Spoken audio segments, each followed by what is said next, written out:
Hello and welcome everyone, it is me, the lover, also known as the Power to Duelist, back for you with another episode of Yu-Gi-Oh! 5D's Over the Nexus. Last time we kind of, struggled against ice barriers a bit, as you do, and met Team Satisfaction, and now we are just kind of wanting to get back to them and kind of thank them, but Jack's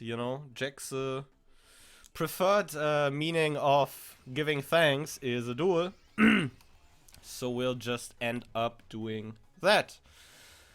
I would like to honestly win against most of these, especially Yusei, because I know Yusei gives us an additional copy of Chunk Synchron, which will be very, very good for our current deck. Ooh, this hand is looking mighty spicy, if I do say so myself. Summon the Trident Warrior, use the effect. We don't chain, nope. We summon the Airbellum. We commit to the Lightning Warrior.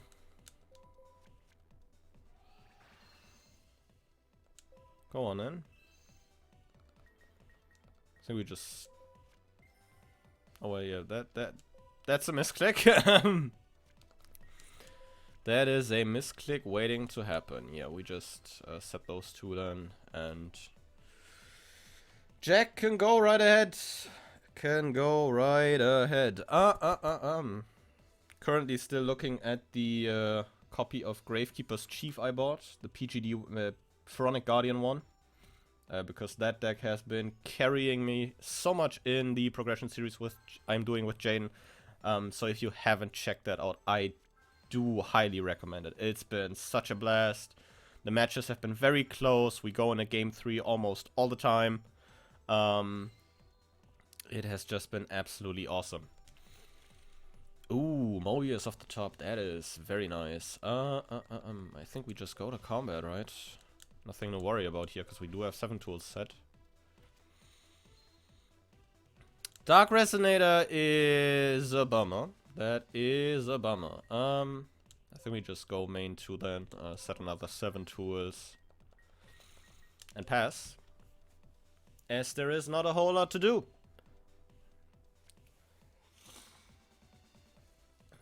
Damn. Kinda hyped, because a few days ago, I was finally able to pre-order Battle of Chaos for those Dino Raffias.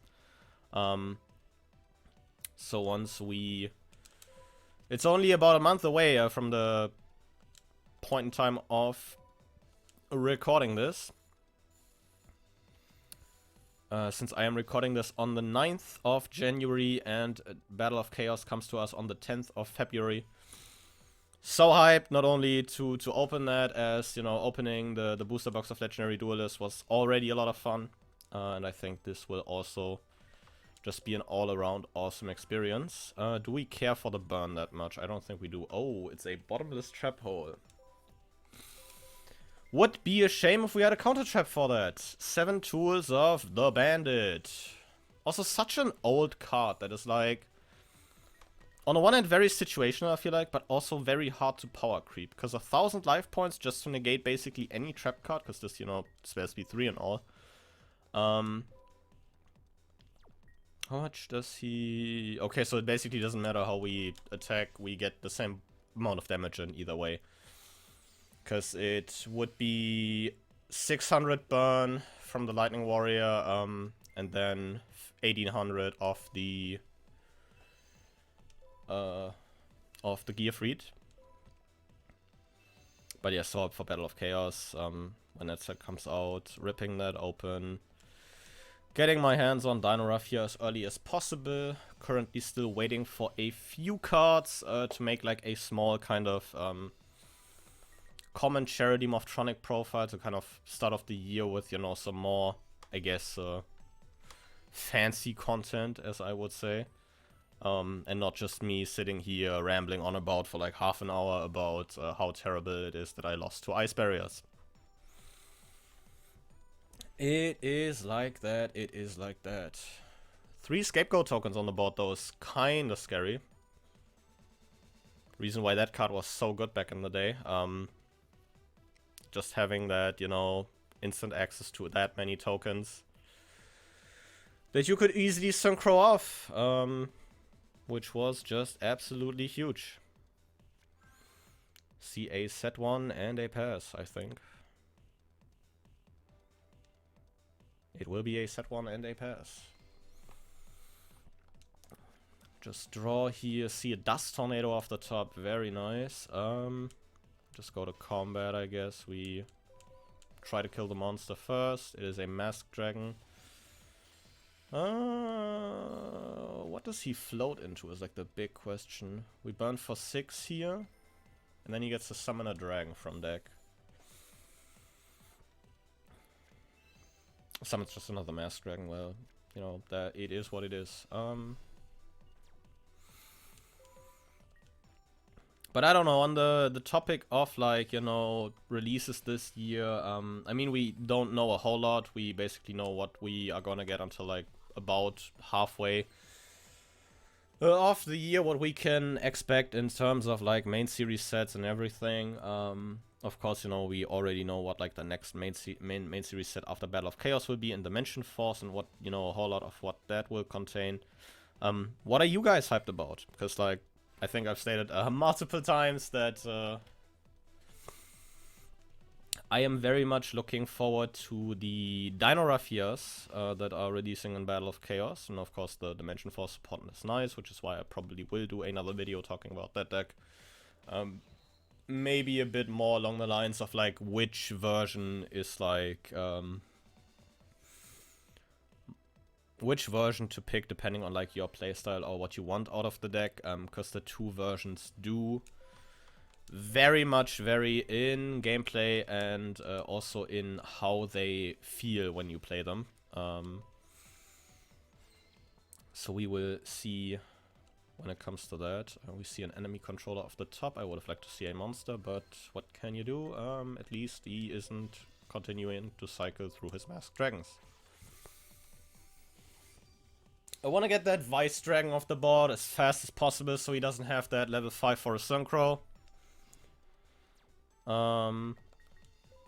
Although I assume his extra deck is only Exploder Dragon Wing at this point, which is a level 7, so you would need a level 2 tuner to make anything relevant with that.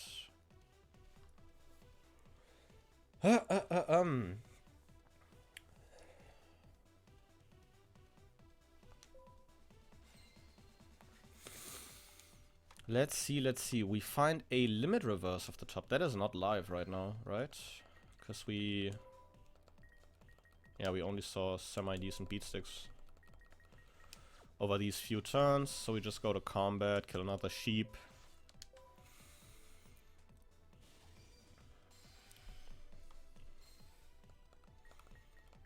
Not a whole lot.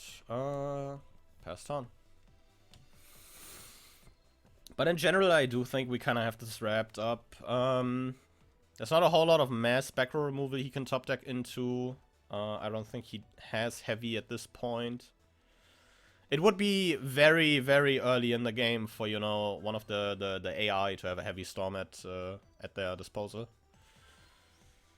End phase sets a back row, don't really care, because I do have that second 7 tool set. Sees another limit reverse. Yeah, we just go to combat, attempt to kill that face down again. Magna Drago! Oh! That's a very neat tuner, by the way. Definitely had a copy or two of those, or still have a copy of 2 of those, as I do still have a lot of my cards from, like, when I played back in middle school. And I think I actually ran, like, one in my deck. Because, you know, back then, what are playsets, am I right? What are playsets, am I right? Although my deck back then was a mess. It was a mess. It was definitely just a whole lot of cards that just, you know, kind of worked semi-decently together. Ooh, the level warrior. That is neat. We can just set that and have something to tribute for Mobius next turn, which is very nice. Ooh, that's a Dark Resonator. That's scary. That is scary. That is indeed scary. If we see a tuner off the top, that might be huge.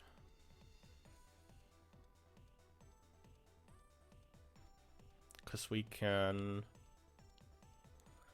we can't get tuner on the board. In the same time, we get Mobius onto the field. Luster Dragon. That is going to be a Synchro 7, I assume, for the Exploder Dragonwing I was talking about. Question is, how big is that thing? Because I know how it works. Oh, it's 2400 exactly. Well, that is a problem. Because we do not have a clean out to that at the moment. I think I'll econ that. I mean, I kind of have to econ that. Because I don't want to lose the Lightning Warrior just yet. The main issue right now is that the effect triggers on battle. And isn't dependent on it attacking a monster.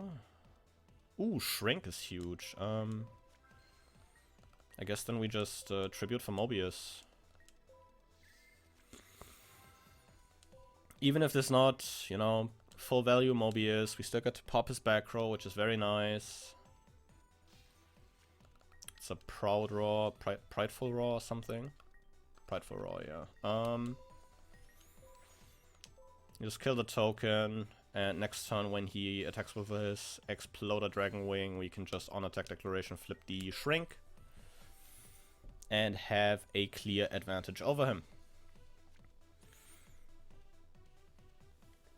Even if Exploder Dragonwing actually is a rather scary monster in a format like this, 2400 on a level 7 Synchro isn't too terrible. Even if there are bigger level 7 Synchros out there. I do have to flip that on attack declaration here.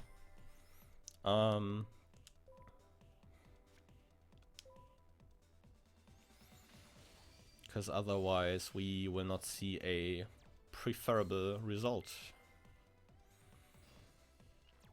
But yeah, the effect's kind of neat. Popping a monster that battles it that has equal or less attack. That is not even half terrible. But I think we do have a solid wrap on this game here.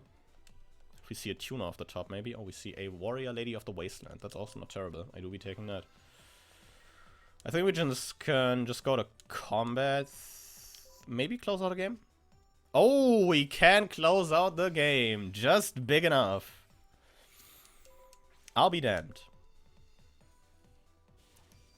Lightning Warrior and then the Mobius for game.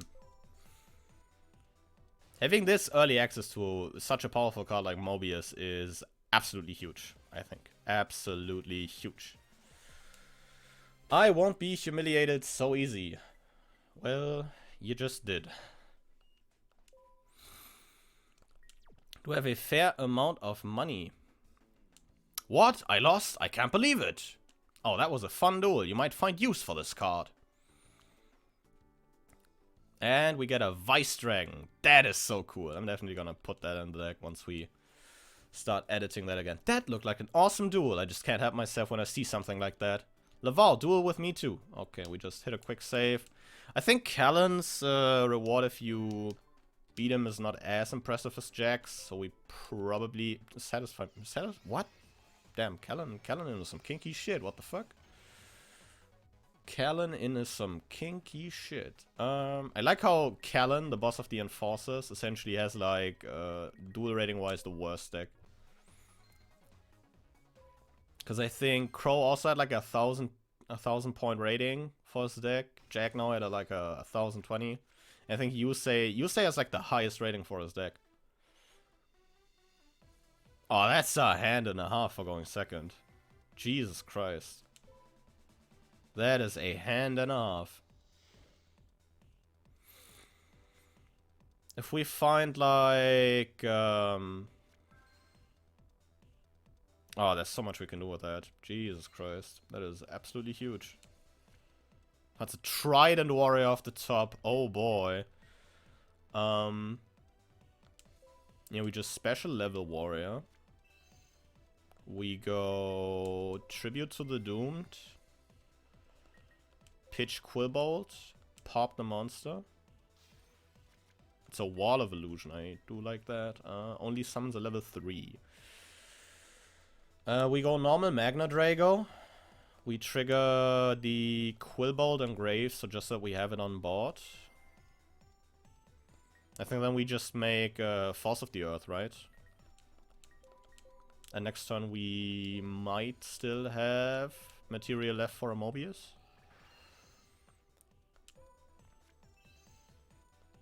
We'll just go Combat, Punch for 26.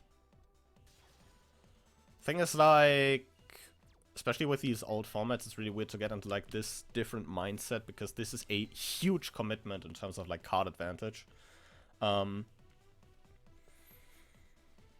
It's also something that like kinda I had to relearn a bit, especially when like talking about like progression series before, to have this old format again where sometimes, you know, just committing 3 cards for like a big push like this is a huge, absolutely huge investment that can very much also completely backfire. We are just top decking the nuts, I guess. We just put this Mobius on the board, get rid of the Pandemonium just so he doesn't have one anymore. Go to combat, 24 into the face down. If it's another Wall of Illusion, I'm going to cry. It is not. Who will take 500 here. He will get another Giant Germ onto his board, but in attack position. That is very neat. So Gaia Knight, the Force of the Earth, can kill one of those for 1600 at least. So we do get in for another sizable chunk of damage. But I think we will have a quick wrap on this game as well.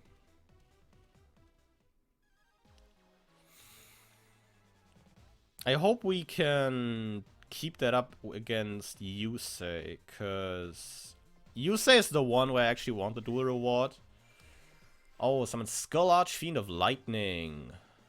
That's a card and a half. Actually has like semi-decent targeting protection. Ooh, Axe of Despair. Ah, that's a bummer.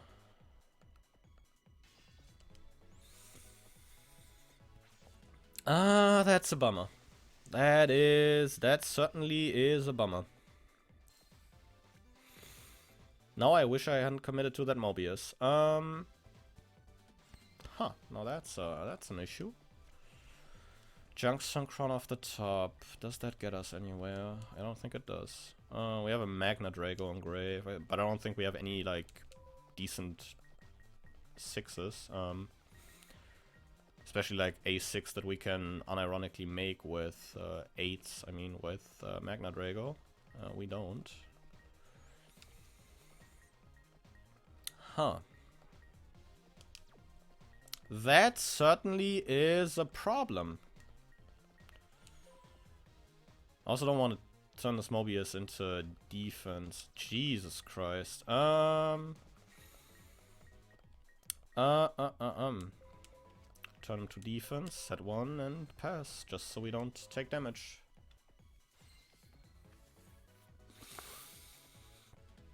I'm like trying to think what like the out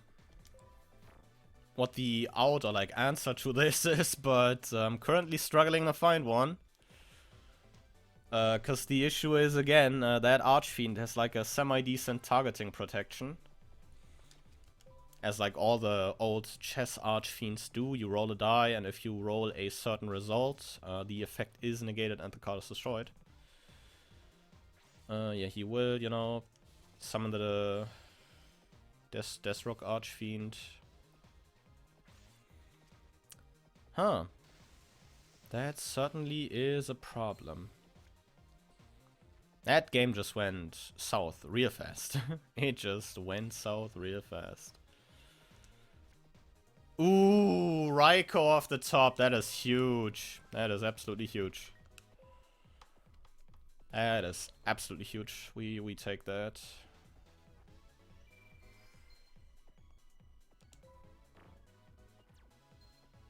This rook also gets him down by another 500.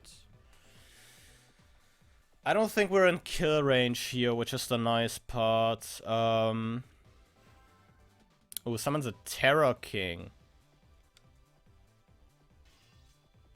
Damn. That is something. I think we just...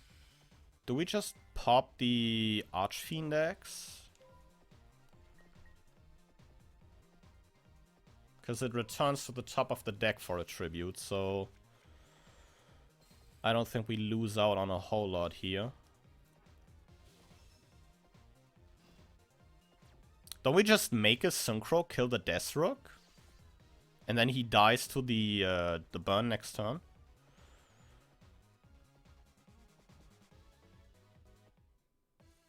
Cause Terror King's 800. Let's roll some math here. Terror King's 800, not optional. Also not optional. So we just... Junk Warrior doesn't get us in a range. I think we make Lightning Warrior just to be sure, right? So we go Trident Warrior. Trident Warrior effect. Put the Junk Synchron on the board. Whew. This got very close, very fast.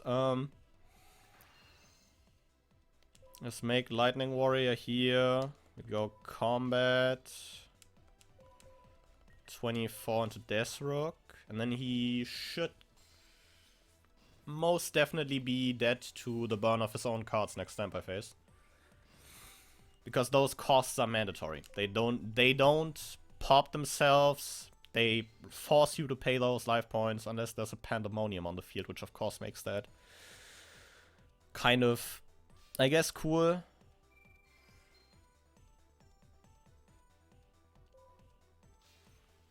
Oh, they do pop themselves. Well, that's just rude, isn't it? Oh wow, top decks in the Archfiend General. Wow. Okay. But I think we do have a wrap here, because if Lightning Warrior can get any hit in next turn, either on a monster or, you know, directly, we do win. Yeah, and that's a game. That's a game.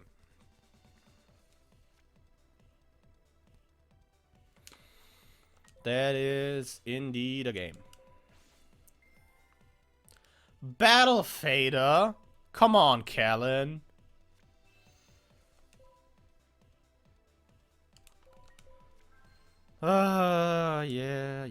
Yeah. Summons Battle Fader.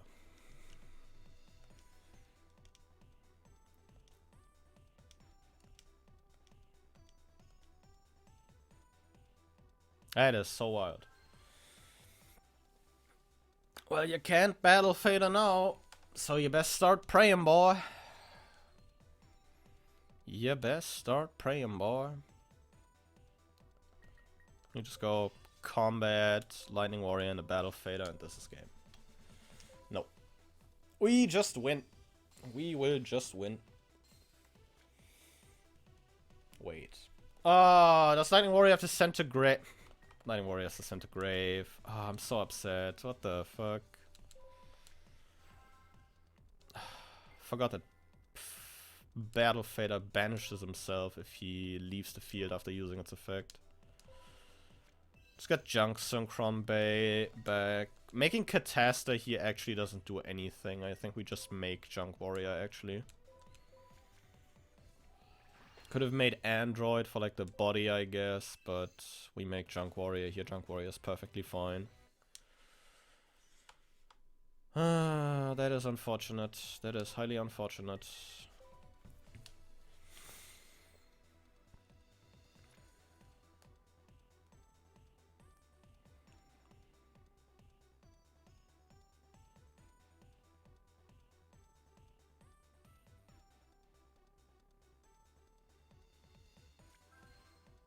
Just sets another monster.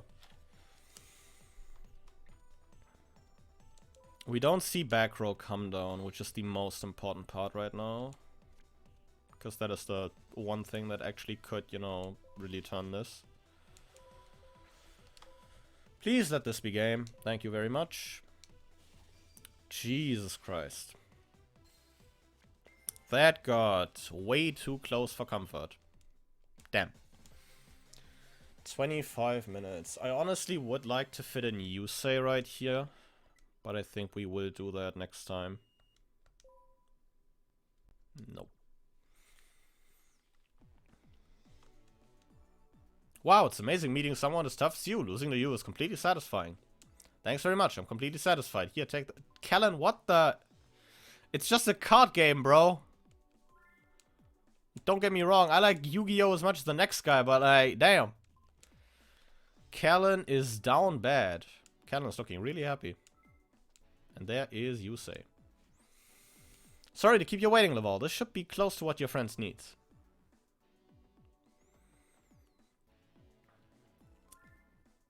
You received Yusei's recommended parts. Money, don't worry about it. I just put together some old parts that nobody wanted.